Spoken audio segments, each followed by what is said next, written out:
An auto rickshaw driver who was planning to go to Malaysia to work as a chef on Sunday won the rupees 25 crore Onam bumper lottery in Kerala just a day after his application for a loan of rupees 3 lakh was approved. Even more interesting is that Anup bought the winning ticket TJ750605 on Saturday. But it was not his first choice, he told media persons who were present at the agency where he had bought the ticket. He did not like the first ticket, so he opted for a different one, which turned out to be a winner, he said.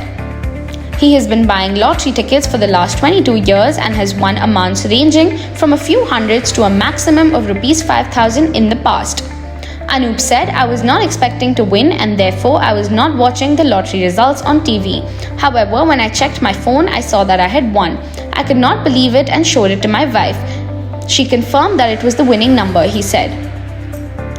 After taxes are deducted, Anup would probably take home around rupees 15 crore. On being asked what he intends to do with the windfall, he said his first priority is to build a house for his family and clear the accumulated debt he owes. The winning number was selected by State Finance Minister K.N. Balagopal in a lucky draw function held earlier in the day at Gorki Bhavan.